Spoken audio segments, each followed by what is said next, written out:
చెప్పినా నేను పట్టించుకోలేదు బావా. బాబు ఎట్టు వెళ్ళిపోవాలి అట్టడికి వెళ్ళిపోతావా బాబు.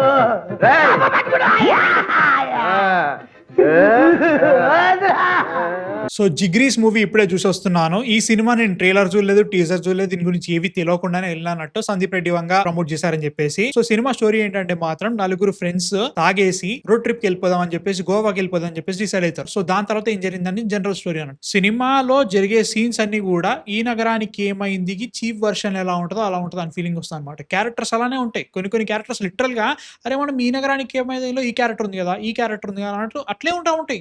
ఏమీ కొత్తగా అనిపించదు అన్నట్టు. అండ్ ఆల్సో సినిమాలో ఒక్క యూనిక్ పాయింట్ అంటూ ఏది ఉండదు అనిపిస్తుంది. నలుగురు ఫ్రెండ్స్ ఉన్నారు, ఒకరికి ఈ ప్రాబ్లం ఉంది, ఈ ప్రాబ్లం పెట్టుకొని వీళ్ళందరూ ఇది చేస్తున్నారు. ఓకే వెళ్ళిపోయారు. దీంట్లో క్యారెక్టర్ ఉంటుంది, వాడు ఫారెన్ నుంచి వచ్చిండు, సో వాడు ఇది సిచ్యువేషన్. దీంట్లో ఒక బ్లాక్ బర్మౌత్ వాడు ఉంటాడు, వాడే టోటల్ గ్యాంగ్ అంతా డామినేట్ చేస్తున్నట్టు చూపిస్తా ఉంటారు. నాకు ఏది ఎక్కట్లేదు లిటరల్ గా. కామెడీ అయితే ఒక్క జోక్ కూడా పేలి వస్తలే నాకైతే మాత్రం. ముఖ్యంగా ఎవరైతే లౌడర్ మౌత్ ఉంటారో, ఏదంటే ఎక్కువ డైలాగ్స్ చెప్తూ ఎక్కువ మాట్లాడుతూ ఉంటారు, ఎనర్జెటిక్ గా కనిపించే క్యారెక్టర్ చూస్తుంటే చిరాకు లేస్తా ఉంది అన్నట్టు. ఈ సినిమాలో ఇంకో యూనిక్ పాయింట్ ఏంటంటే వీళ్ళ గోవాకి వెళ్దామని ప్లాన్ చేస్తున్నారు. కాకపోతే ఒక సినిమాని చూసేసి వీళ్ళ దగ్గర ఉన్న ఫోన్లు పర్సులు అన్ని బయట పడేసేసి ఫ్రీగా వెళ్ళిపోదామని ప్లాన్ చేస్తూ ఉంటారు. దాని వల్ల వచ్చే డిఫికల్టీస్ ఏంటి, ఎక్కువ కార్లు వెళ్తున్నారు కాబట్టి దాని ప్రాబ్లం ఏంటి, రిపేర్లు వస్తే పరిస్థితి ఏంటి, వాటన్నిటి పెట్టుకున్నట్టు అనిపిస్తూ ఉంటది. కాకపోతే దాని మధ్యలో జరిగే నేరేటివ్ చూస్తుంటే మస్తు చిరాకు వేస్తా ఉంటావు నిజంగా. అంటే లైక్ అండ్ సినిమాకి ఏదో ఖర్చేం కాలే అనే ఫీలింగ్ వస్తా అనమాట. ఎందుకంటే సూపర్ రాజాలో ఏదైతే జరుగుతూ ఉంటది, అంటే పారడైస్ నుంచి ఎయిర్పోర్ట్ కి వెళ్ళాలో అట్లాంటిదే వీళ్ళు ఇక్కడ నుంచి గోవాకి వెళ్ళాలి. మధ్యలో ఆగుతున్నారు, కెమెరా పెడుతున్నారు, కూర్చుంటున్నారు, ఏదో బ్యాంటరీ చేసినట్టు రికార్డ్ చేస్తున్నారు, అయిపోతున్న ఫీలింగ్ వస్తుంది తప్ప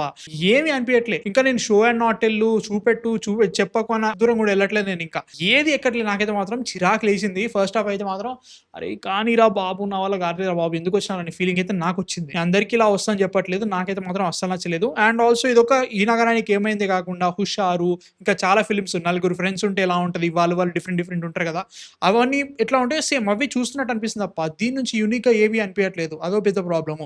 అండ్ నా ప్రాబ్లం ఏంటంటే నలుగురు ఫ్రెండ్స్ అన్నారు కదా, ఈ నలుగురు ఫ్రెండ్స్ వల్ల లౌడ్ గా కనిపించేది ఆ లౌడ్ క్యారెక్టర్ మాత్రమే. అంటే క్యారెక్టర్ పేరు గుర్తులేదు నాకు, అంత సూపర్ ఉంది అన్నట్టు. ఆయన ఒకడే మాట్లాడుతూ ఉంటాడు, ఆయన ఒకటే చేస్తూ ఉంటాడు. మధ్యలో ఈ మన రామ్ నితిన్ క్యారెక్టర్ ఉంటుంది, ఫారెన్ నుంచి వచ్చినాడు, వాళ్ళిద్దరు తప్ప మిగతా ఇద్దరు మాత్రం డబ్బా క్యారెక్టర్ అనే ఫీలింగ్ వస్తూ ఉంటుంది. నాకు అసలు ఎక్కడ కూడా ఇంట్రెస్టింగ్ అనిపించలేదు, చిరాకులేస్తా ఉంది, ఇంకా లాగ్ కొట్టింది. అండ్ ఆల్సో ఈ హైలైట్ ఏంటంటే ఈ సినిమా 2 hours 30 minutes. ఏముంది 2 hours 30 minutes చేయడానికి, కూర్చొని మాట్లాడతారు.